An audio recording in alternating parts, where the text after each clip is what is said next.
చాలా మందికి ఇప్పుడు వస్తున్న డౌట్, చాలా మందికి వచ్చిన ప్రాబ్లం ఏంటంటే మనం షార్ట్ వీడియోలు ఎప్పుడైతే మనం అప్లోడ్ చేస్తామో, అంటే షార్ట్ వీడియోలు అంటే వేరే వాళ్ళ మ్యూజిక్, వేరే వాళ్ళ సౌండ్ చూసినప్పుడు అక్కడ యూజ్ సౌండ్ పైన క్లిక్ చేసి యూజ్ చేసినప్పుడు అక్కడ మనకు షార్ట్ పాలసీ అని చెప్పి ఒక కొత్త ఆప్షన్ వస్తుంది. దీని గురించి మనం ఈరోజు తెలుసుకున్నాం. ఓకేనా, ఫస్ట్ చూసినట్టయితే ఇంతకుముందు మనకు వేరే వాళ్ళ సౌండ్ కనుక యూజ్ చేసుకుంటే అక్కడ కాపీరైట్ క్లెయిమ్ వచ్చేది, లేకుంటే చిన్న చిన్న క్లిప్ వీడియోలు యూజ్ చేసుకున్నా సరే కాపీరైట్ క్లెయిమ్ వచ్చేది.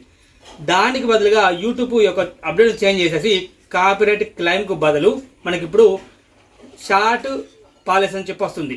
మరి ఈ షార్ట్ పాలసీకి అర్థం ఏంటని చెప్పి చాలా మంది అడిగారు. షార్ట్ పాలసీకి అర్థం ఏంటంటే అప్పుడు వచ్చిన క్లెయిమ్ వస్తే మనకు వచ్చిన డబ్బులు వాళ్ళకి వెళ్ళిపోతాయి. ఓకేనా, ఇప్పుడు ఆ క్లెయిమ్కి బదులు షార్ట్ పాలసీ అని చెప్పి వచ్చింది. నాకు తెలిసి నేను యూట్యూబ్ తోటి చార్ట్ కూడా చేశాను. ఈ షార్ట్ పాలసీకి అర్థం ఏంటంటే ఎప్పుడైతే ఇప్పుడు చాలా మంది మనము మ్యూజిక్ అయితే యూజ్ చేసుకున్నప్పుడు షార్ట్ పాలసీ అంటే అప్పుడు రావు, ఏదో చేయంగా ఏదో ఒక వీడియోకు షార్ట్ పాలసీ అని చెప్పి వస్తుంది. అందుకోసమే ఈ షార్ట్ పాలసీ ఎందుకు వస్తుంది అంటే ఎవరిదైతే మ్యూజిక్ ఉన్నదో వాళ్ళు క్రెడిట్ అంటే వాళ్ళు వేరే వాళ్ళు యూజ్ చేసుకోవడానికి పర్మిషన్ ఇవ్వరన్నమాట.